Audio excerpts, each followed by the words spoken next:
What's up, people? Happy New Year. Happy New Year. Let's make this year be a great year. With that being said, let's kick it off with this review that we're getting ready to do as soon as I shut this trap for a second. And I'm going to start talking again. But anyway, in Bruges, the gentleman. Enjoy. And again, Happy New Year. Welcome to the Cinematic Canon. Awesome. I will say this, yo. So before I did that little intro, I was like, all right, I need to know I'm pronouncing this movie correctly. Let me go through the trailer real quick, just hear them say it a couple times. Because when I first seen this, like before I watched the movie, I watched them both. Actually, I watched every single fucking movie yesterday. But before I watched this one, in Burges, I was like, how do you say this? How do you say? Like, I had no clue. I was like, is it Burgess? Is it a foreign word that just it looks one way, it sounds completely different? I was like, I don't want to. Aaron Rivera says "brr" like along you. Yeah, but shit, man. Belgium. Strange place. Belgium. That's why. I wasn't expecting this movie to be funny, like have funny parts. And that's funny. Colin Farrell usually makes me laugh in certain. He has like a weird way of making you laugh, a weird, strange way of making you laugh. Not that that's a bad thing because it's not. And he did that because he was in both these films. He kind of did it in both films. Yeah. But I guess we can kind of dive into this. I know you like to tell people like the movie and the connection. What was your connection? So yeah, that's one connection. Colin Farrell is in both of these. I mean, the real connection is like these are some kind of like a crime film with some comedy aspect. In Bruges is like a dark comedy. It's like, you know, pretty dark. Yes. And like there's a lot of like stuff about, you know, suicide or like murder, stuff like that, but like played for jokes in a way, but it's still a very poignant film. And The Gentelmen is just like the classic Guy Ritchie style film. You know, it's a crime film, and then there's this crazy plot where there's all this crazy stuff going on. Yeah, and so that's to me like why both of these really worked. Like The Gentelmen is like a film I feel like kind of went under the radar a bit. Like it came out like pretty late. Basically, it came out really late in 2019. I think I saw it pretty much January 2020. So like 2 years ago in January around this time. And it didn't really get talked about a lot, but I feel like The Gentelmen is kind of a return to form for Guy Ritchie. It's like it's not as good as like Lock, Stock, or Snatch, but it's good.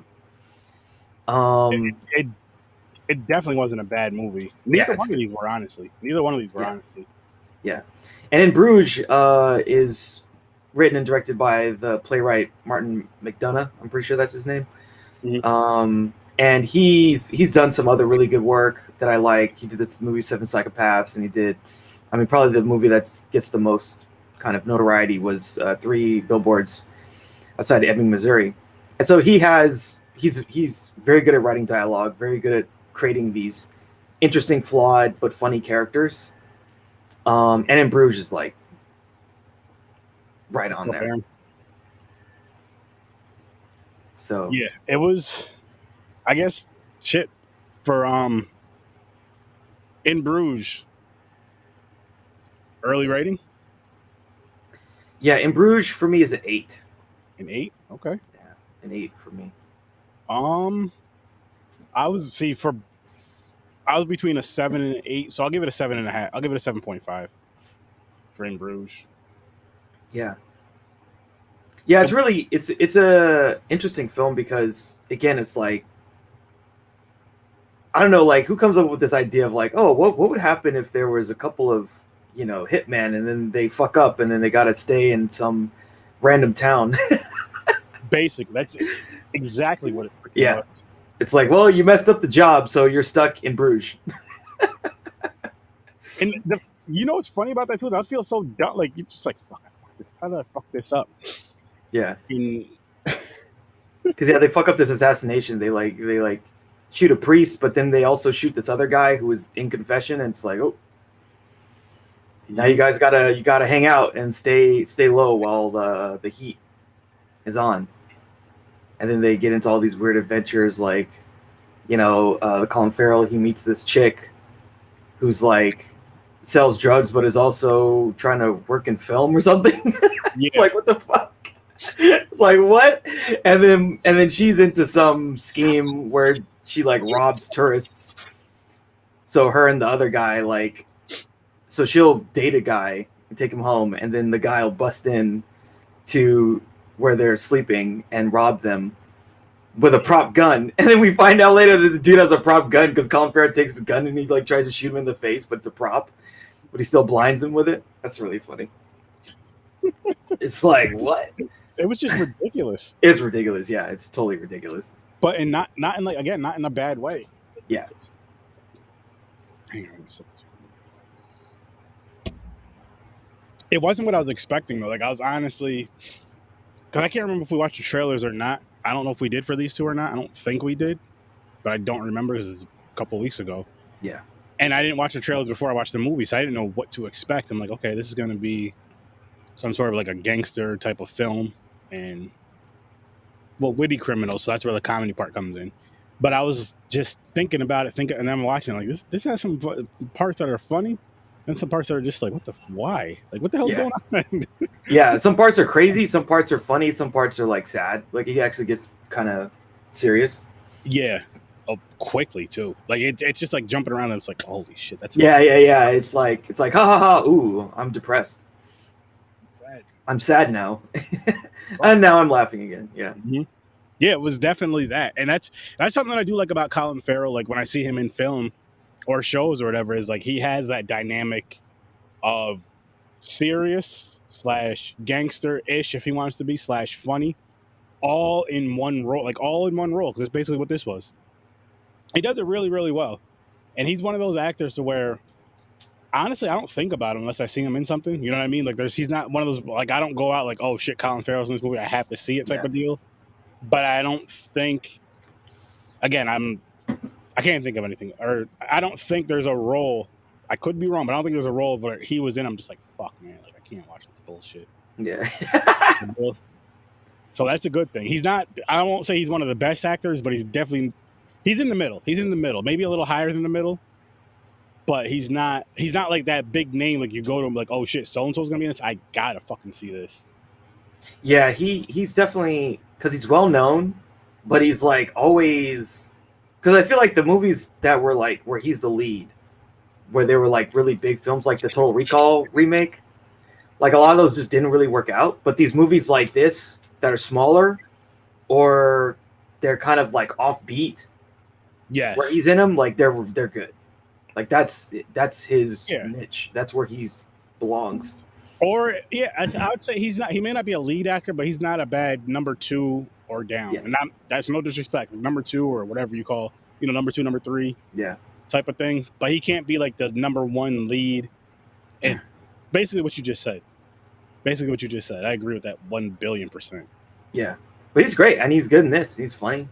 Oh, he was great. He was great in both. Honestly, I think he was great in both of these films. Like, I like when the actors have, like, again, I'll just use Colin because we're talking about him. When they have that certain strength, we're like, okay, I can do this, and this, and that's basically it. But I'm fucking really good at it. That's what he is. And I'm glad that from what I've seen, I could be wrong. Again, there's probably more roles that I haven't seen. I know there's more roles I haven't seen him. But from what I've seen from him, he kind of just stays in his niche and he does great at it. Versus like, okay, I know I'm only good at these. I have, tested my toe here, and here. I'm not that great at it, so I'm not going to dive at these too much. Because it doesn't make sense. But these, I can knock these at the fucking park all day, every day. Mm-hmm. And I'm glad he kind of stays where he should. Unlike some other actors, like Nicolas Cage, he should just do nothing. Do something else. I don't know what, but... Oh, shit, yeah. Our first Nicolas Cage reference of the year. 2022. It's already happened. It's going to be more, because there's 2 more shows I have going on today, so there's going to be more, like pod shows. Yes. Is this your first time watching this movie, or have you seen this? I've seen it, but I saw it. The first time I saw it was a while ago, probably when it came out, and this came out like 2008 or something like that. When it came out. Oh, okay. And you haven't seen it since? Yeah, I hadn't seen it since. But again, I really like. Yeah, it came out in 2008. I really like the director, and the writer. He's very talented guy. Okay. And he was also, again, he started as a playwright. But yeah, he's very talented. He's like, yeah, he's got a good grasp of like how to create characters that are interesting and conflict. Mhm. And there's always like something funny. It's always funny, and sometimes it's funny in like a weird way, like this, where it's just like, what the fuck? Like, like where does he come up with this shit like that? Like they had that party with like the actor and the dwarf and all that shit. It's like, what the fuck? Oh my gosh! Yes, and just how Colin Farrell's interactions, how he's talking about. Well, he was like, I didn't know he wanted to be called a dwarf. I didn't know Mitch offended or something. Yeah. I was just like, it was so fucking funny though. Yeah. It's like, what the fuck? Yeah, it's like, what the fuck? How does your mind go to this scenario? Yeah, Matt. See, and with this movie though, that type of humor worked, like that weird kind of humor, or like, why am I laughing at this kind of humor? It worked. But it was because the type of movie it was, and then again, like a lot of those parts, not all, but a lot of those parts where Colin Farrell, where he was funny in them, it just worked for. You got to see this film. I'll say that you do have to see it. It's. Yeah, watch it when you're in a weird mood. You're just like, maybe you're just like, you're kind of mad at the world, and you're just like, I wouldn't mind if the world burned. You know, if you're in that kind of mood, just turn this movie on. Shit. It's. I mean, it is one of those movies to where you don't want to have like your. Kind of say this. I don't want to say you want to turn your brain off for it because it's not one of those movies, but it's kind of like in the middle, like where you don't have to be in deep thought or like. What I'm trying to think of a movie where you really got to pay attention. I'll say Fight Club more so. What's a movie that we watched where it's like it was really heady? Fuck. I kind of feel like that was Primer a little bit was kind of heady. Remember that's the one with the two friends and they create an experiment and then there's all this like time loops. Yes, that with Coherence. Yeah. Yeah, Coherence was kind of another one. Both of those were a little heady. Were fucking like, what the fuck, man? Because like if you watch them, the thing is, if you even pay attention a little bit, you're gonna have all these questions like, whoa, wait, what's this thing? Like in Coherence, it's like, what's this thing with all these cards and stuff and like these numbers? What does the numbers mean? And the pictures of the people with the numbers on the back of it, that movie right there could have, like, if they would have took it a few steps further in a few different directions, could have easily been a horror movie. Easily been a fucking horror movie. Yeah, and just like, because they go there a little bit, but you could go even further where, you know, you step outside and then someone gets like killed by a version of themselves or someone else. Or like, yeah, it's like someone gets killed by someone, but they don't know it's a different version of them. Mm-hmm. And so they go back in the house and then that person who they saw kill somebody is there. And then they suspect that he did it. And then they're like, he's a fucking murderer. We got to stop him. It's like, oh, I didn't do anything. Yeah, those two films were fucking wow. In a good way, but they're just like, what the fuck? Yeah. You're just like, kind of like mind fucked. You're like, whoa. And then these two films, again, the Witty Criminals, they both had the gangster shit, but comedy stuff. Which, you know what's funny, though, is like gangster movies, though, they have a lot of... if you really pay attention to it, and you have one of those... Like, if you can think about or disregard the shit that's going on in the movie and kind of just live for the certain moments in the movie, you're going to laugh at a lot of those films, just with certain shit, with mannerisms, the way they talk, the way they act. There's certain things that they do, and it is kind of funny.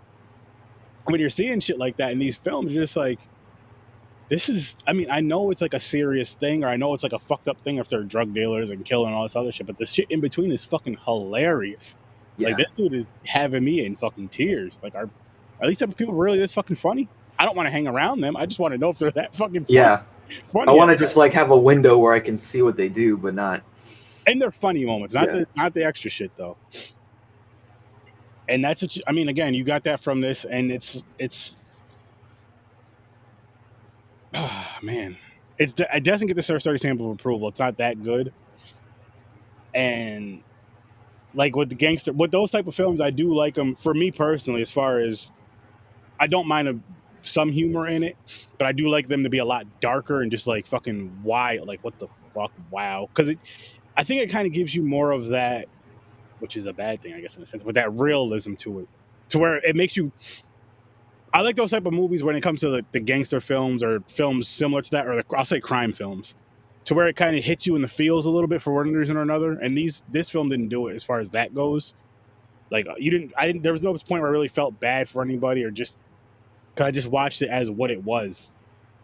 It's hard to explain because I know there's some shit that happened, but I just didn't really feel bad. Like another hilarious part towards the end when I can't remember their character names, but the guy that was after Colin Farrell, he's waiting downstairs, and Colin's like, all right.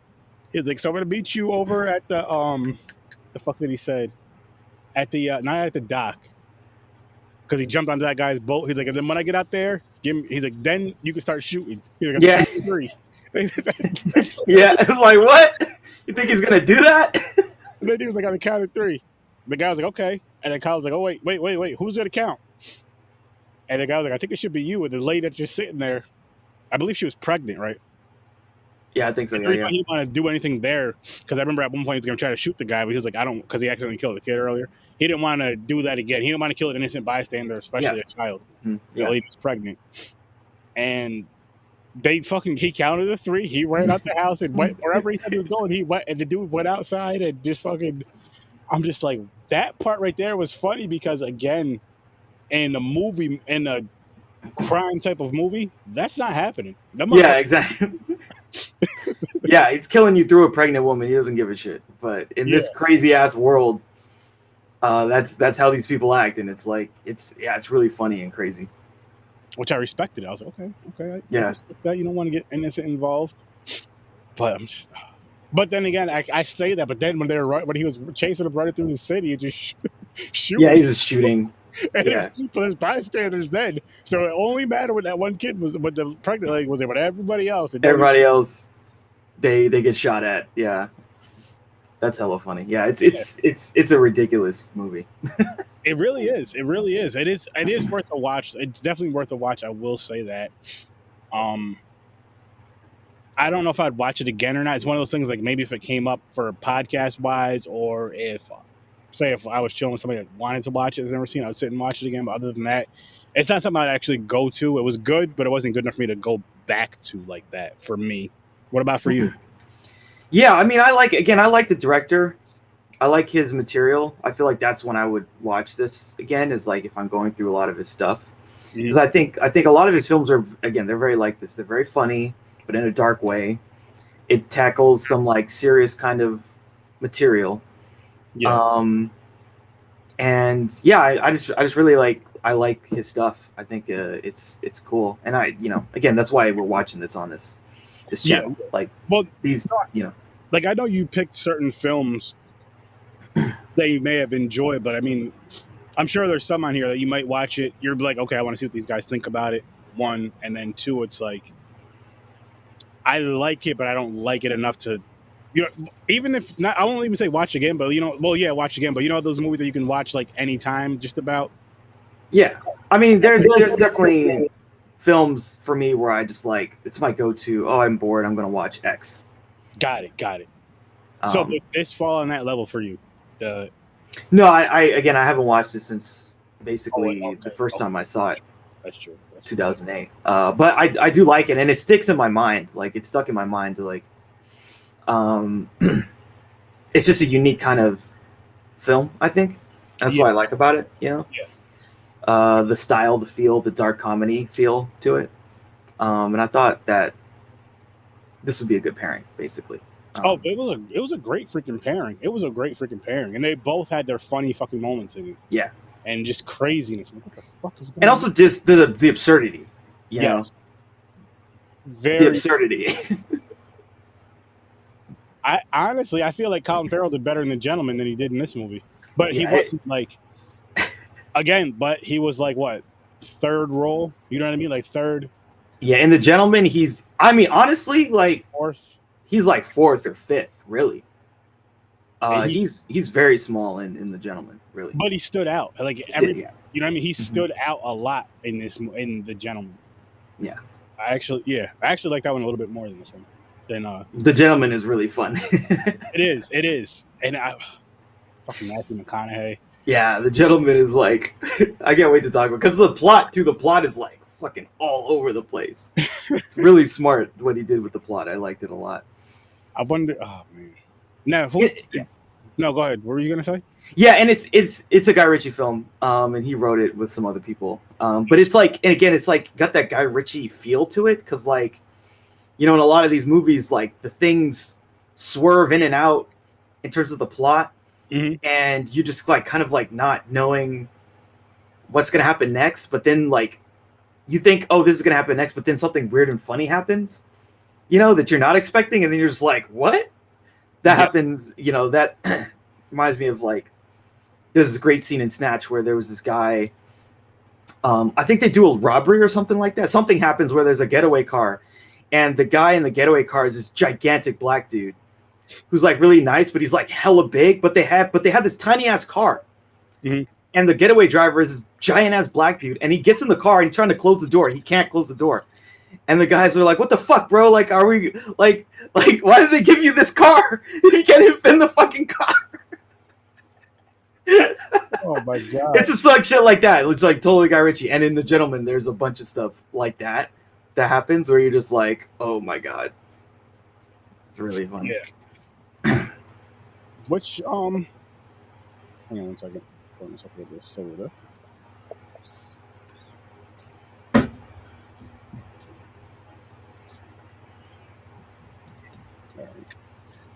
But yeah, the fucking what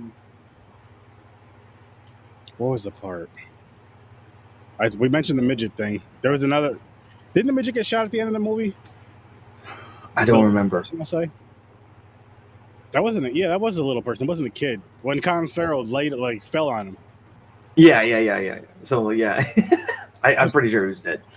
Yeah, I'm just not coming back from that. Not at all. Not. It's just this is the absurd kind of scenarios they get into. It's like, what the fuck? Oh shit, that was the kid you said? No, it wasn't a kid. No. Okay, all right. Because I remember the dude after he shot the little person and shot Colin, he shot himself in the mouth. Okay, so here's some cool scenes that I did enjoy about this, and here's a connection with both films. So the headshot scene was cool. Shot himself because you seen the blood shooting out of his head, and then when the guy jumped off the building, I wasn't expecting them to show the landing. like usually with movies like that, they'll kind of pan away from it and just see the after effects of it. They showed the whole shit. They showed what they did. They show him up there, and then they show Colin in his car or in a car or something talking to the chick, and then you just see a body fall and just smash the ground, blood going everywhere. He just gets up, takes off, and I was just like, what the fuck? Yeah, what the fuck? Yeah, that's the thing too. Like, and then it's like it's funny, it's sad, and it's like really brutal. It's just all of these things. It's just like keeps hitting you one after the other. Yeah, and then after that, the funny part about that is where the guy's like, okay, he's like, take my gun, go in my jacket and take my gun. He's like, well, where's mine? As he's like sad because his friend's dying, he's like, okay, well, where's my gun? Yeah, and he grabs the gun and just fucking takes off running because the guy's coming after him. Yeah. I'm just like, what the just certain shit like that was just like that scene went from like, oh shit, like the scene looked cool as far as how it goes to kind of, I won't say sad, but it's like, oh shit, that's his boy, to funny again. Yeah. Him just like taking off like nothing happened because he, somebody's trying to kill him. Like, yeah. All this wrapped in one fucking scene. Yeah, to me, that's what makes this film really unique. Is like it does that. It like pushes you in all these different directions, just like easily. Very easily, and it just makes you feel different stuff. It does, and then the connection with them is when the I can't remember if he got pushed out of a window or if he fell out of a window in fear. Remember the guy that was walking backwards and went out the window in The Gentleman? That part right there, you didn't see it till the after effects. It was the kid, matter of fact. Yeah, it was a Russian kid.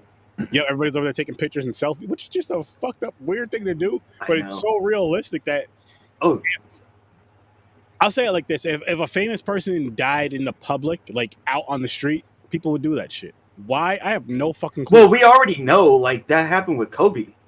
Yeah, but the police. That happened with Kobe. The fucking police took pictures of his dead body with him and his daughter, and they tried to sell it. That's sick.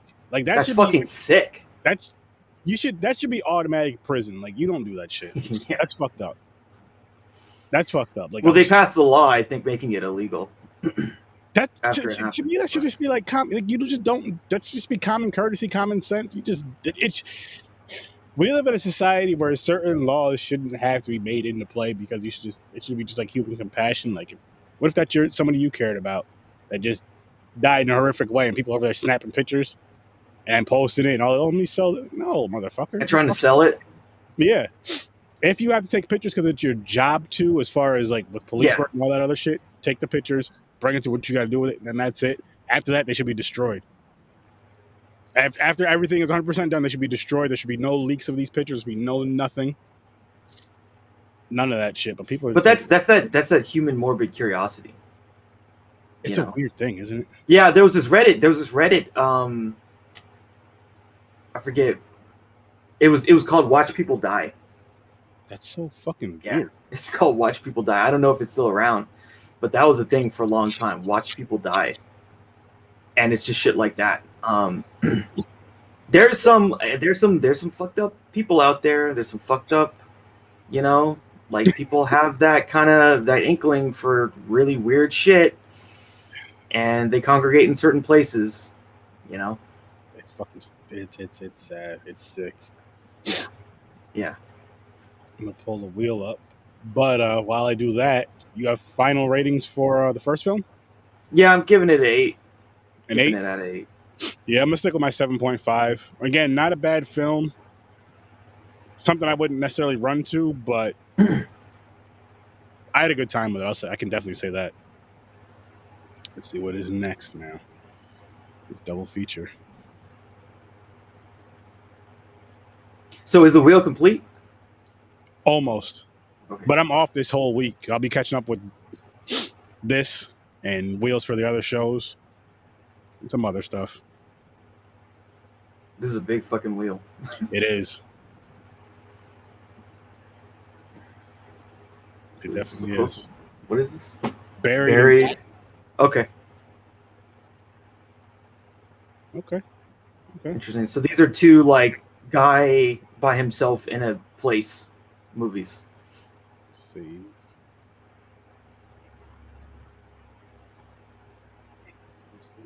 Guy by himself in a place movies, you said? Yeah. So one is a guy. So Buried. He's in a box. He's basically in a what do you call it? Yeah, he's like buried alive. And the other one, he's like the guy's in a car and he's driving somewhere. Oh, interesting. And there's something he has to do. So, Tom Hardy, Ryan Reynolds, and Tom Hardy. Yep. Interesting. Well, I know James definitely gonna miss that Ryan Reynolds movie. That'd be interesting, though. That'd be very interesting because I still have yet to see Deadpool. I know the first one is on the Popcorn and Pints wheel, but I may have to watch. Maybe I'll try to watch Deadpool 1 and 2 this week just because I got to get out of my system. Yeah, just do it. Just do it. They're good. I definitely say watch them. I've heard good things about them, man. I mean, what I'll be doing, what I got to work on, I can watch it while I'm doing it. But on to The Gentlemen. Yeah, The Gentlemen. So, this movie's really cool. Yeah, this one was another one that had its funny parts, but it wasn't as like weird as the first one, as the one we just did. But it did have its parts. It did have its moments. But with that being said, I'm gonna give this movie an 8.5. Yeah, this one's an 8 for me as well. But yeah, again, this one came out more recently. And yeah, it's just like I haven't had as much time to like, think about it and watch it as in Bruges. But when I watched it the first time, I thought it was just like super fun and well done, and like again, like I said, like a return to form for him, because it felt like Lock, Stock, and Snatch. It felt like right in the realm of those films. You know what's funny is I almost messaged you, right? I was like, okay, so The Gentleman. I seen that, I was like, I'm getting ready to watch it. Let me make sure that this is the right film because this is really new and this is an Ibrahim. Usually, usually the films are a few years older. I'll say at least, let's just say for shits and giggles, like 5-10 years old or more. Or if it's a newer film, it's foreign. And this was neither. It's in English and it's new. It's like very new and easy to find. I'm like, what the fuck is going on with Ibrahim this week? Yeah, exactly. But I'm not mad at it though. Like I really did have a good time with this film. Again, just this one was gangster as shit compared to the other one, and you did have your wittiness to it. Not as much. Well, I won't say not as much. Not as noticeable. Not as open. Because there's certain shit you just had to kind of catch with this one. But it was still good. It was, again, I like this one a little bit better than the last movie. And just this one got pretty damn brutal. Like I said, you see getting pushed out the window and people just taking pictures of it. I know we just discussed it, but just thinking about that more, I'm like, that's fucking crazy. And what really helps with that part though is when they discuss that scene or when they're talking about like what happened in that event, then you kind of see how it plays out. And fucking I'm calling him Jack. What's the Jack Teller? Was that his name from Sons of Anarchy? Are you talking about? Yeah, I haven't watched Sons of Anarchy, but I know you're talking about Charlie Hunnam. Yeah, he. Yeah. Like when they're going. Well, it was funny because he had to get the phone from these kids. Yes. Like after the guy fell out of the window, he's like, "You got to give me the phone." He's like, "I'm not going to give you the phone, bro." And it's like, and he's got to, it's like these fucking kids, and he's like a actual gangster. It's just, here's the part though that gets me, man, because he chases him down, he gets to him, he pulls out. I don't know how much money he pulls. I'd say it's $4,000. He's like, "You could have this. Just give me the phone." Sip me. You know what? Here. Here. If you need the phone that bad, here you go. Oh yeah. It's like a pretty good trade to me. Yeah, and I didn't pay nowhere near that for this phone. Here. Simple as that. You could literally give him that. Go get yourself that same phone or whatever phone. Listen, turn this phone off. I lost it. Just turn it off. I want to buy a brand new phone. I want a brand new number. Because all he needs is the pictures from it, so he don't need the phone to be activated or nothing. Because he gets the phone anyway for free. For free. Yeah. Just give him the fucking phone. Oh. I know. It's so where somebody's holding a gun to your head or whatever. He wasn't even holding a gun. He's like, "Listen, I'll give you $5,000 for your phone." All right. Can I at least delete my contacts? Shit. Yeah. Yeah. Oh shit, that was funny. Yeah, because like it's just so funny. Like this guy who's like a serious gangster is chasing down these fucking kids in the street and haggling over a phone because they fucked up in this.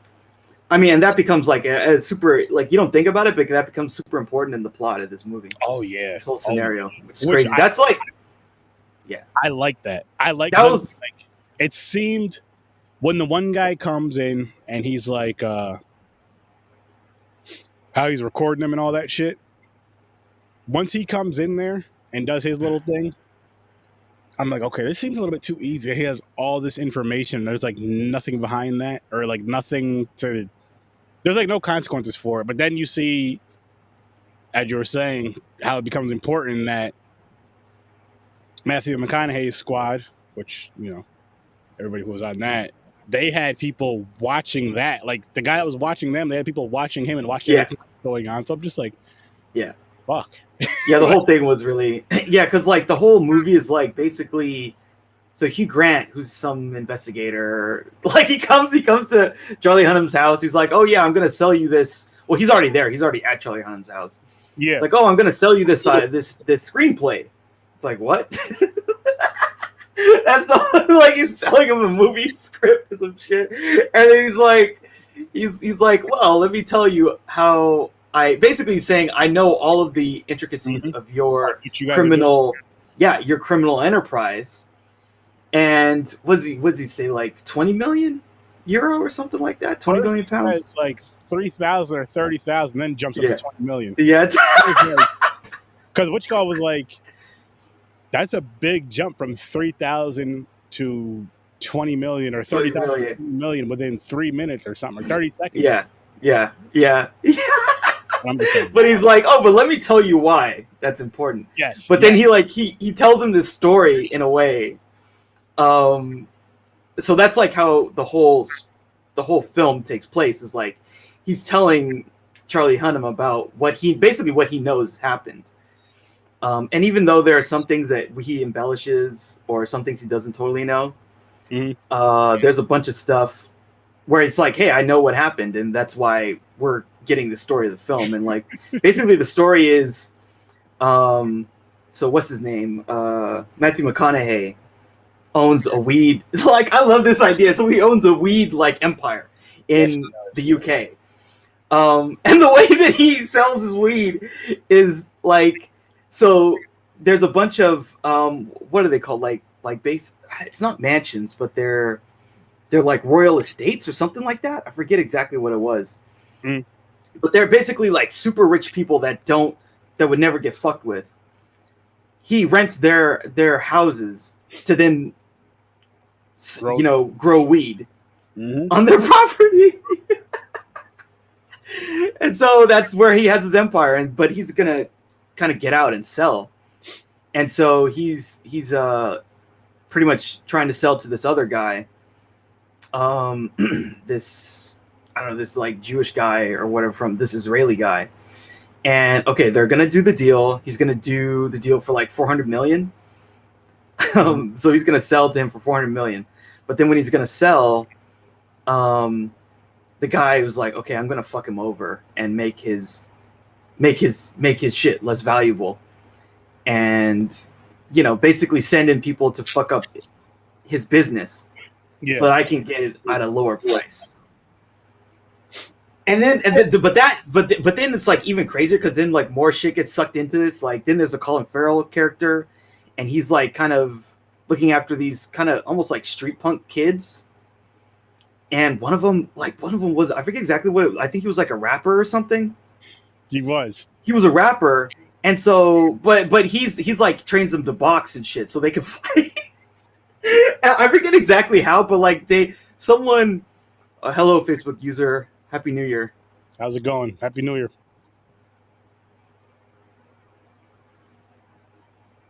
Yeah, no, you can go ahead. So somebody sends this group of kids to rob one of his like, it's not a dispensary, I guess, one of his weed places, locations. And they record a fucking music video of them beating the shit out of these guys. Yo, that part was hilarious. That was so funny. Because they're like, who the fuck are you? And they're like, oh, this is who we are. And they beat the shit out of them. And listen, they trained for more than just boxing. That shit was, because it was like UFC or something. It was more than that too, because they were flipping and all this other shit. They're doing everything. And they record the whole thing. They record the whole like ass whooping. That was so funny. And then really quick though, with that too, that's like one of the hardest things you could do. Just think of how rap goes, like the street rap. Just imagine like rapper, right? Like talking about what they do, but then actually recording them, like they go into a trap house, robbing it, fighting, like showing everything, making a music video about it, making a song about it, and then posted it. Here's where they posted it on, because he was like, yo, is this on? Did you guys put this online? Like, yeah, it's everywhere. Everybody's watching. Like, why would you do that? I know, it's so stupid. But it's so fucking funny. It's so funny. And the realistic part of it though is like the way that the kids are nowadays, and I say that anybody who's under like 25 years old, shit, I don't care. Then they're about to say anybody who's under 30 is a kid to me now. Matter of fact, that's what I'm saying. I'm 36 years old. I have the right to say that. You're under 30, you're a kid to me. But kids nowadays, not all, but as far as like with the social media and stuff, they'd be dumb enough to do some dumb shit like that. Like, okay, let me go do this. Let me. The only difference is they'd be doing it like on Facebook, on like a live. So thing, like on a live. Like, okay, we're here right now, right here at such and such, and this is what we're doing. And they get arrested like right after. Wonder why? Yo, who's snitching? Motherfucker, you snitched. Yeah, this is that's snitching on yourself 101. Make a video of it and put it out to the public. It was so fucking fun. But it worked for like this movie. It worked, and it made sense. But it was just like, what the fuck? That was one of the parts where I'm like, what the hell is going on? I was like, is this supposed to be a music video or a rob? Like, I didn't know. Because when I first seen it, when I'm first watching that scene, I'm thinking it's just like a music video or something, because you hear the music playing. I'm thinking it's just a music video, and it's one of those things where it's just all acting out, like stage type of deal. Nope, not at all. Like, how the fuck? Not at all. How do you do all this so successfully? I know people are thinking it's a movie. Movie's got a movie, but just think about, again, like, how do you do all this, like recording all the fights and everything, a music video, as you're robbing? Like, that's just like, it's just like, yo. And they robbed him. They robbed him. Like, this is literally like, you know, people say it's like one take in the booth, like one take. Like, this is literally one take. You can't be like, oh fuck, hold up, I messed up, yo. I know I punched you in the face, but just stand right there again. Hold this. Yeah. Because I didn't get it on camera. Yeah. He's knocked out. You can't just wake this person up that easy. But I like that. That was probably, I'm gonna say it's my favorite scene, but I did enjoy that scene a lot just because I was just like, holy shit, it was funny. The fighting was cool. Like, the shit that they were doing was pretty cool. Yeah, it was like, that was so funny because, like, then Colin Farrell is like, I think he's like watching the videos, like, what the fuck is this? And he sees all these kids, and they've got these fucking plants, the weed plants, just like at their house. Yep. It's like, what the fuck? And it's so funny too, because then, like, Matthew McConaughey talks to security. He's like, what the fuck happened? And they're like, oh man, they're really good. That scene is so hilarious because like they literally, it's so great because, like, they walk in, right? Like, these fucking kids walk in, and the security guy's like, what the fuck are you doing? And they just start beating their ass. Yeah. And they're doing this, like you said, they're doing like beyond just like UFC or boxing. Like, yeah, just like regular, they're flipping, they're doing all kinds of shit, chokes and all that. Like, it's, yes, you could say mixed martial arts with flips, I guess. Yeah. Mixed martial arts with flips is what it is, which to me, that's ninja shit. They were doing some ninja shit. Ninjas flip. They're doing some ninja shit, dude. It's crazy, yeah.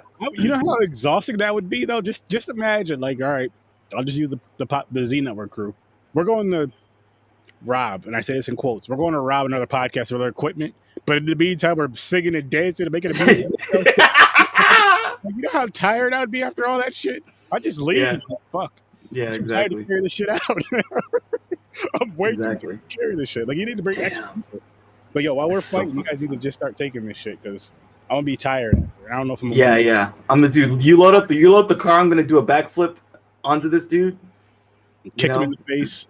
Knock one out. Then we're gonna take care of all these people, and then listen, just have the back of the van open, because we're just gonna dive in there. We're gonna be exhausted after that. We're gonna be exhausted. Or you got to get kids that can fight. Not kids, but again, under 20, under 30. For us, we're going to hurt ourselves. Fucking flip and hurt your back. Yeah, you're like, ah! God damn it. You're going to be hurt. Oh, my back. But yeah. With the Gentlemen, though, like, it's... All right, here's the part that threw me off, though. So in the beginning, when it starts out, did Matthew McConaughey did his character get knocked off? When he was there's multiple...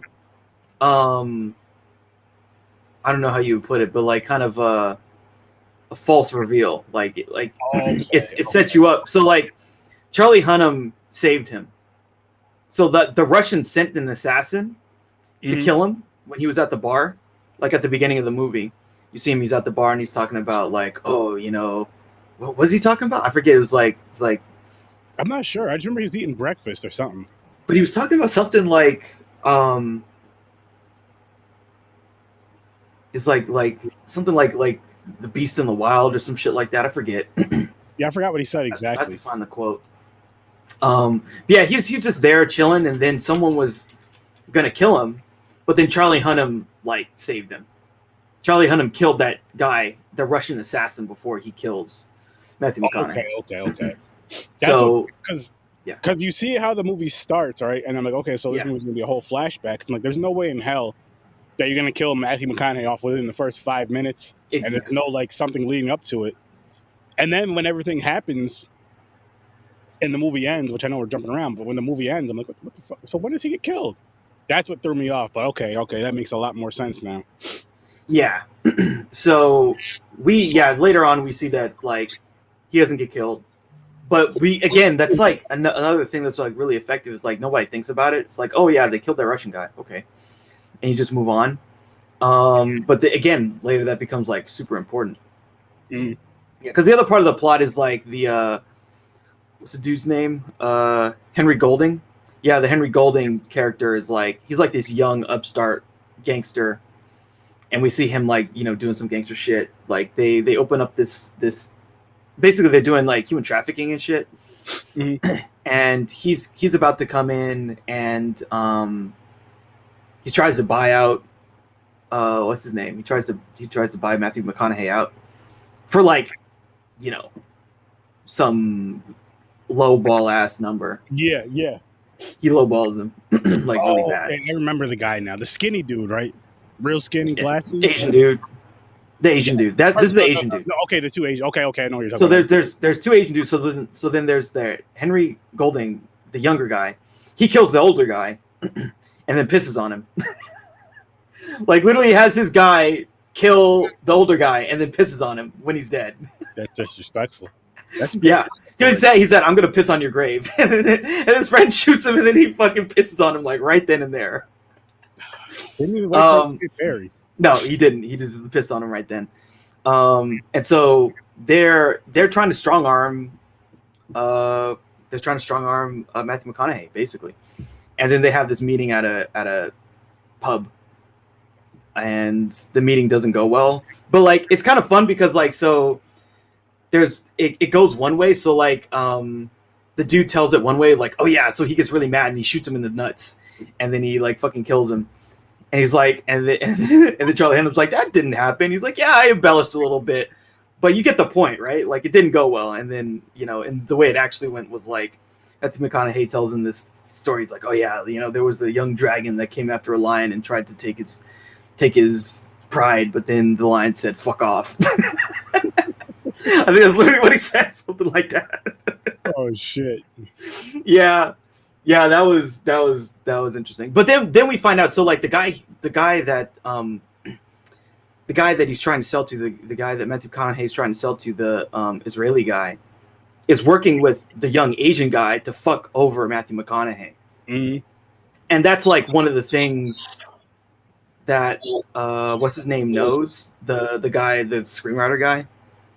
Hugh Grant, he knows that, and so that's why he's able to try and like blackmail him. Yep. Because they did a whole bunch of murders and shit. And then there's this great scene, like, you know, once Matthew McConaughey finds out that the other guy, the Israeli guy, was trying to fuck him over, he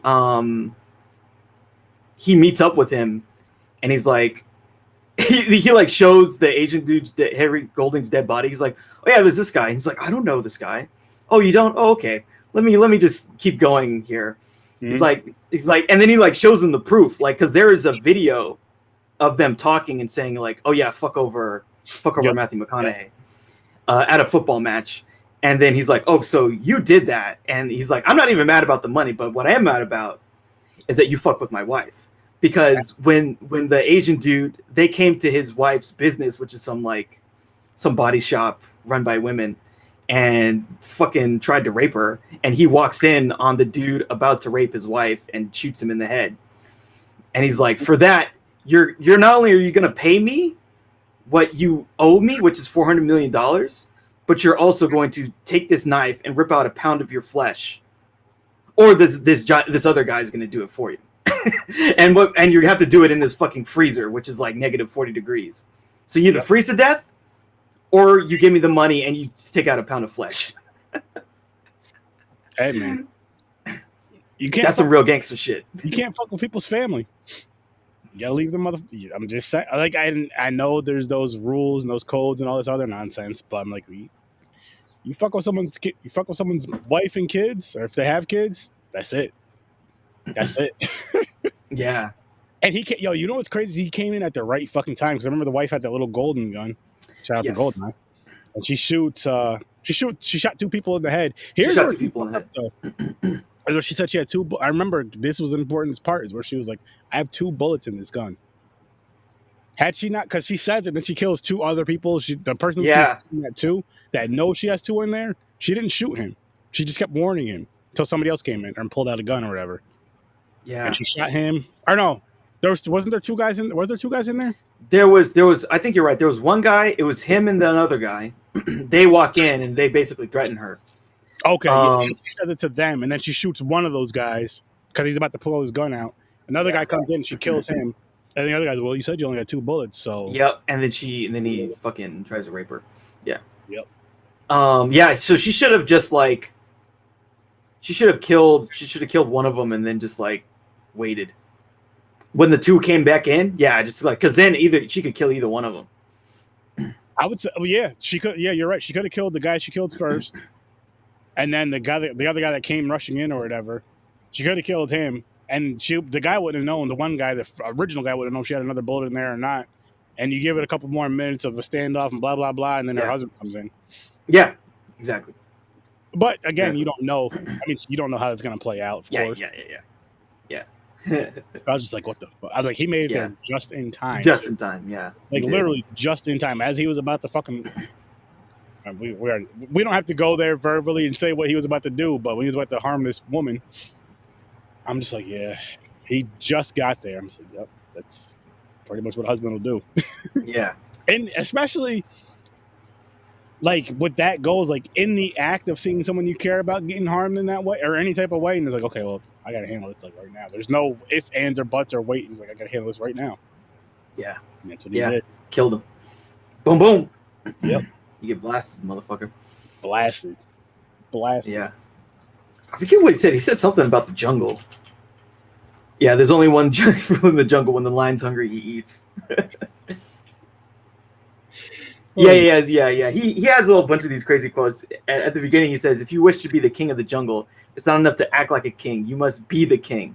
There can be no doubt, because doubt causes chaos and one's own demise. And that's like the whole kind of framing of this like whole story is like maybe he's like he's not strong enough to, you know, do the gangster shit anymore. Mm-hmm. And that's going to be his demise. Because like when I first saw this movie, when the whole thing with the Russians happens and it's like, oh shit, I think he's really going to die here. But then again, another crazy thing happens, another stroke of insanity happens that gets him out of it. But yeah, I mean, that's kind of like that's like how the movie starts, and from there we kind of see all these things unraveling. But yeah, like, and then the final thing with the Russians, what happens with that is like, so Hugh Grant's like, oh, by the way, I sold the information to the Russians, and so I'm here to tell you that the Russians are going to kill your guy. So you need to, because they fucked up once, which is funny. Like, because like, so basically what happened was in that whole thing where they go to that girl's house, the guy who falls out the window was the son of some oligarch. They didn't even know. They were just like, some fucking guy, he died. Like, no, that guy was the son of a fucking Russian oligarch, and they're gonna kill you now. It's like, oh shit. Right, that's right. Yeah, and so yeah, it was like a huge thing, but you never think about it. And then they sent the assassin, but Charlie Hunnam kills the first assassin. They send the second group of assassins, and Charlie Hunnam tries to call Matthew McConaughey, but it's too late. He gets into his car, and the car is a bunch of Russians, and he's like, "Ooh, fuck, I'm gonna die." But then these fucking kids, I forget why they did this, but they were like, oh, it was because they were worried that because they robbed Matthew McConaughey, they thought that their coach was going to be in trouble with Matthew, because the coach was like the Colin Farrell character. He was like the kind of go-between, whatever you want to call that. He was. He was the go-between. He was the one resolving all these problems because they fucking robbed a drug dealer. They robbed a drug dealer. They made a movie. Yeah. They robbed a drug dealer and they made a music video. And so you can't just like do that. No, you listen, people, listen. Here's some early 2022 advice. Do not rob drug dealers. Don't rob anybody. But if you're going to do any of that kind of stuff, don't make a music video about it and then put it out there and just piss people off even fucking more. Yeah. It makes no sense. You could have gotten away with it, but they didn't. They really didn't. They didn't. So they were like, oh, we're going to take care of our boss. So they were going to assassinate Matthew McConaughey. They were. They were going to assassinate him. Even though Colin Farrell had resolved all that shit. He resolved all of it. They were gonna assassinate him. And by the way, Colin Farrell, like, the Russians came to Charlie Hunnam's house, and so he's out there. He's about to leave because they had a meeting resolving all this stuff with the weed and the money. And so he sees these two Russian guys coming, and Colin Farrell fucking kills two of these Russian guys coming for Charlie Hunnam. He kills them. He's like, "Hey, dude, check this out. Like, something's happening." And so then these fucking kids, they blast Matthew McConaughey's car because they think they're gonna assassinate Matthew McConaughey. They end up killing the Russians instead, and Matthew McConaughey gets away. That's right, and that's how he goes and saves his wife. Yeah. It's fucking crazy. It's fucking crazy, yeah. How it all works out in the end. Holy shit! And again, such a weird, funny way of how things turned out in both films. But just because we're talking about the gentleman with that scene right there, you're right. It's just like, what the fuck? Like, they took all of us out, of course, and he survives. Like you said, he goes and saves his wife. Yeah. And that part of the film is like he's pitching that film to Miramax. It's so funny. Like, Hugh Grant is like pitching that film, and he like gives a script to some guy at Miramax in fucking the UK. He's like, "Oh no, we just cut to black because there needs to be a sequel." That's so funny. That's fucking hilarious. The good guy's like, "Did he live or not?" "Oh no, we gotta cut to black because that's right. It's got to be a sequel." That's right. All right, I got a question for you. Oh my god, yeah. The way this movie was, let's say how this ended with him turning in that movie or whatever. If this movie would have been a movie in a movie, would you have liked it any more or less? If it was a movie in a movie. Like, say at the end of the movie, again, you're like, you know that, you know what I mean? They're like, okay, blah, blah, blah. Like, even, you know, the gangsters, of course, the gentlemen people, whoever. They're all part of, you know what I mean? Like, you find out it's a movie. It's not like a gangster film, like, or witty crime film. You get what I'm trying to say? Like, it's a movie within a movie. So are you saying, like, at the end we see that what we were watching was a movie? Thank you. There you go. Yeah. Like, and then, you know, yeah. And the guy, you know how it fades to black? He's like, we'll see in part 2 or whatever, or something like whatever. Okay, that idea is kind of funny. I think it's better the way it is, because then it's like, it feels like it's a real thing.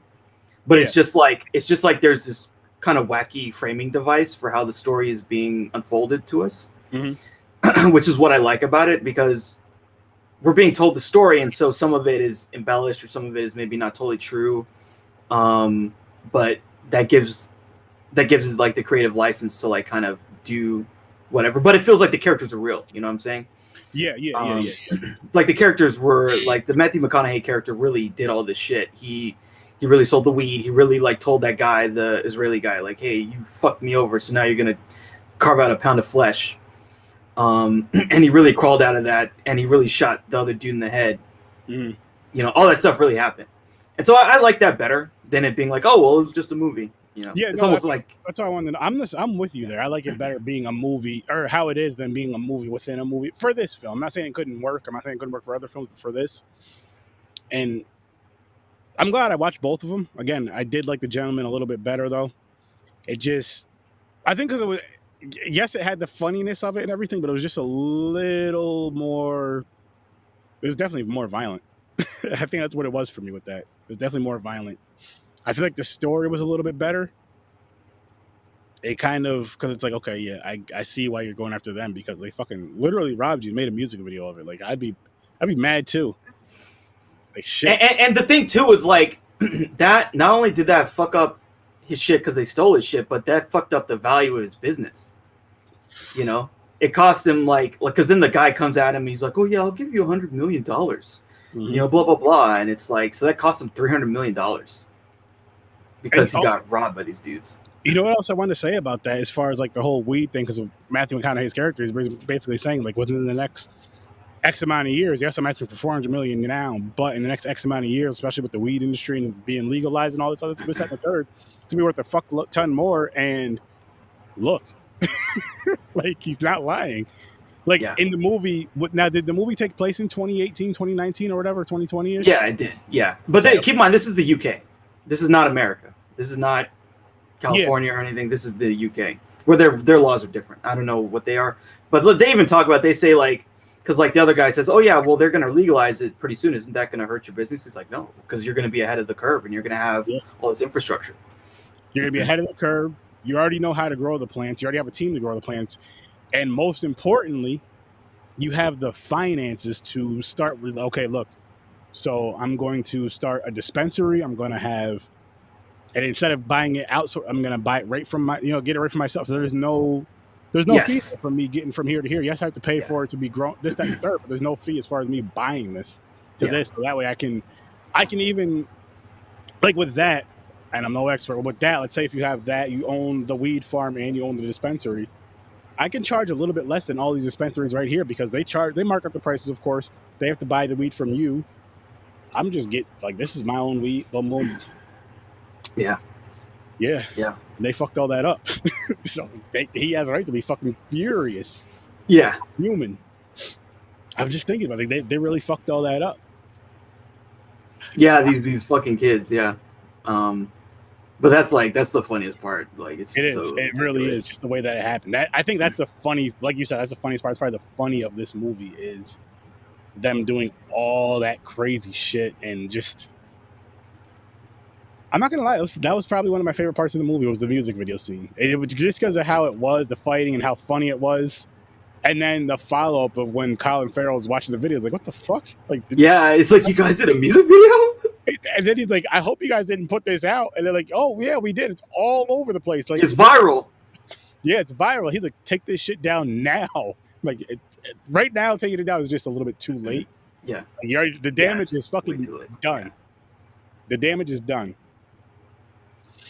By the way, there's also one other plot line, like with this guy who runs a tabloid, and he's the one who gets some of this stuff, basically kind of the ball rolling on how this stuff happens, because him and Matthew McConaughey are at this kind of high society kind of shit, and Matthew McConaughey won't shake his hand. He's like, who the fuck are you, you tabloid scum? And that pisses the guy off. So then that guy, what is it? He's like something to do with the rich guy's daughter. He's I forget what exactly it was, but there was some kind of thing to do with the daughter. Like I think that's how the Hugh Grant character kind of gets involved too, because like Hugh Grant character is investigating the daughter. The daughter becomes a problem for this rich guy who owns some massive, estate that Matthew McConaughey is using to grow weed. They try to hide her, and then the Russian kid falls out of the fucking window. So then he gets involved, and so then another part of this is like the kids and Colin Farrell have to blackmail the tabloid guy, and they make him fuck a pig and record it. I'm glad they didn't show that. That was fucking funny though, because what was funny about it is when they were showing the video to people, they're like, "What was it, Charles?" He's like, "So he really did this?" They're like, "Yeah." Like, that guy was. You know how fucked up he had to be though. They must have fucked him up real bad. Like drugs and alcohol, and then they gave him the they gave him the Lamar Odom serum. They had to have. Where you're fucked up, but you're still, absolute. I say they gave him something strong with that, because you're super fucked up to where you don't know what's going on, but you're hard as shit. Like they're like, all right, let's put a little blue chew in here. Yeah, sprinkle that on there on top. Whatever this is, this fucking cocaine, whatever the fuck he did, because wow, that was funny when they were talking about that. I'm like, holy shit. These guys are fucking. Because it's one thing if you think about it to just go out, get your revenge or whatever, and kill somebody. It's another thing to go out, get your revenge, but embarrass the fuck out of them to the point where like, listen, I can't even try to kill this person. I can't do anything. Like if I kill this person, they already embarrassed me to the point of where I don't want to be here. So it won't even matter if I'm. As far as I'm concerned, the beef is done. We're not even. They won this one. Fuck it. There's no get back. There's no nothing. Yeah. Fucking a pig. Fuck yeah, he fucked a pig. I mean, and that's I don't know why, but it's a common thing in UK. Make people fuck pigs. Or making people fuck pigs. Both. I mean, one of their prime ministers, he fucked a pig. It was like one of, because you know how they have those like kind of secret societies for rich people or elite people, like not a joke. And part of his initiation was fuck a pig, and he fucked the pig. He became prime minister. So could you just imagine, like, okay, guys, you want to be a part of this elite group? Like, you just say if it's nothing crazy, nothing violent, you're just like, okay, get this money and this power. Okay, what do I got to do? Well, the initiation thing is you got to have sex. Like, okay, with a pig. And we have to watch you. We have to watch you. So there's a circle of guys watching you fuck a pig. Like, okay, so by pig, do you mean... You already know where I'm going with that. I'm not going to say it because I'm going to be disrespectful. Or do you mean the animal? I'm like, oh, we mean the animal. All right. We mean the animal. I'm out. Peace. Then you always have that. You're gonna have that one friend. But like, how psychotic do you have to be? Because he did it. He did it. He fucked the pig, and he got what he wanted. He got what he. So in his mind, he has to feel justified, right? If that's what he wanted, but it's so crazy. But so it's one of those. But didn't he like look upset that he did it? Because they had him like in like a van or some shit, right? They opened the doors. Oh, he didn't want to do it. He didn't want to. Oh, you're saying the people that want to do it? Okay. Yeah, no, I'm talking about like in real life, the real life guy who fucked the pig. Yeah, I don't know how you could do that. Like that would be where I'm just like, draw the line. Yeah. You know what? I want my podcast to blow up, but not in this way. I'm not doing this. So yeah, I'm just gonna go home, act like I didn't see nothing, hear nothing. I'm gonna find another way to blow up the Z Network and everything else. But I'm not fucking no damn pigs. I'm not fucking no. Yeah. But you always have there. You're right. There is somebody that would just be like, "Oh fuck it, I'll do it." Yeah. 100%. Like why? There's power. It means that much to them. That's really what it is. I guess. I think you know what it is with stuff like that though. In these type of films, is it shows you how far people will go for fortune and supposed fame until they get it, and it's like, fuck, that was a bad idea. You couldn't think this out before you put your dick in the pig. You couldn't just before you fucked the pig. Or any of those type of initiations, like, okay, well, we want you to go up and kill somebody randomly, like. I know. Like that's a big thing with like gangs. It's like, oh yeah, go find a random person and then kill them. There was a story a few years ago of a gang member. Don't know where he was. But anyway, his initiation was going up and killing a random person. That random person barely could just go up behind somebody and shoot him. It ended up being his mother. Like, whoa. Yeah. Like, so that's some crazy shit. Like, I couldn't just do that to somebody just because. Like, for what? Like, for me to have to want to do something like that, it'd have to be a life or death situation. Not just, oh yeah, let me go hang out with these dudes. Let me just pull this trigger on this person that's mind their own fucking business. Nah, and I'm not fucking a pig either. So yeah, I'm not built for being in these type of environments. I'm good. Exactly. Good. For me to do like 100 push-ups, I'll try to do that. I'll work my way up to that. That's something. But all that other crazy shit, nah. The fucking Gentlemen, though, man. I really did enjoy this. Like, I enjoyed it. Yeah, this one, I would be more I'm not saying I definitely will, but I would be more likely to go back to and watch at least one more time. And again, this is one though, like if it was on, I would sit and watch it. Or if somebody wanted to watch it, I do recommend both. I recommend the Gentlemen a little bit more, but I did have more fun with the Gentlemen movie overall. I feel like I want to watch the scene where they fuck up, where the kids show up and they fucking rob them. I want to watch that shit again. The music video? The music video, yeah. The music video, honestly, I forgot how long that scene was, but that would have been like a funny teaser type thing to drop to promote the movie. Because people are like, what the fuck? And then when you're seeing that, like, because that's one of those scenes, like when you see it in the film, when you see it in the movie, and like say you've seen it in the trailer, even if they only showed about 30 seconds of it, it wouldn't bother you too much versus like when they show certain scenes, it's like a big oh shit. Because there was other scenes in this film that were like, oh shit. That was just one of the funniest ones. Yeah. Yeah, absolutely. Once you fire out like what's going on. Oh shit! Oh shit! Cool. And Any oh, go final ahead. ratings? I'm sticking with my 8.5 for this one. Yeah, 8.5 for this one. 7.5 for the other. And what about you? I'm sticking with an 8. I think it's Double really good eights. though. It's really good. And again, we are doing in 2 weeks, Buried and Locked, which I'm excited for these films. Yeah. I'm excited. Yeah, I've they're never good. seen them, but we'll see. We'll see. I can't wait to get another fucking Asian fighting type of weird, crazy. I listen. I'm still people. I am still stuck on like the raid is still stuck in my mind. Yeah. Just the fighting, just the action. Raid 1 and 2 still hands down the best action movie I've ever seen in my life. Hands down. You guys need to see them. And I don't know if I told you this or not, Ibrahim, but like I don't know if it was a few weeks after that or what.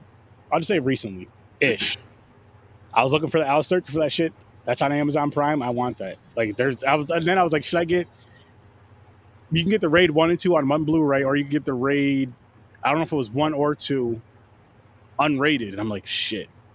But the thing, here's the downside. I was like, okay, I can get the Raid 1 and 2, say it's like $15 for both on Blu-ray, or I can get the Raid unrated for 15 by itself, and then still have to get the other one. I'm like, I might just get the unrated version because I feel like it's necessary to get. And I just want to, because that's one of those films I could definitely go back and watch again. Maybe not right away, but I can definitely go back and watch both of those again. Mm-hmm. Just for the action alone. I don't even care about anything else, but just the action alone. Like if you want to see an action film, people, action, not Americanized to where it's washed up and all this other stuff, those two films are fucking perfect for it. Because you're going to get some action. Some fucking action. But I guess we're about done here, so we can pull up our thingy things. What's going on. Thank you. That's the word I was looking for. So, with that being said, people, make sure you guys tune in to Horror with Sir Sturdy, which I forgot to put the new time, but it's every Tuesday and Thursday at 8 o'clock Eastern Time, no longer 9. Tuesday and Thursday, 8 o'clock Eastern Time. Popcorn and Pints, we're actually going live tonight at 9 o'clock, every Saturday, 9 o'clock Eastern Time. Make sure you guys tune in for that. Stories from a Bar, which both of these shows that I'm mentioning, Facebook, YouTube, just Facebook, their names, Popcorn and Pints or Horror with Sir Sturdy, YouTube, Twitter, and then Twitch, _Z_network. You'll find both shows on there. Horror with Sir Sturdy is also on Twitch for its own thing. But then Stories from a Bar, Facebook, Instagram, Twitter, anywhere you listen to podcasts, including YouTube, Deep Focus Cinema. You get a deep dive on cinema. That is also on Facebook and YouTube. And like I said, people, the Cinematic Canon. We'll be back here in 2 weeks, same time. Hopefully James will be with us. He usually has running around to do around this time of year, so he better be back for 9 o'clock tonight. And definitely better be back in 2 weeks. But I had a great time, people. Thank you for tuning in. Thank you for watching. Peace. Yeah, take care.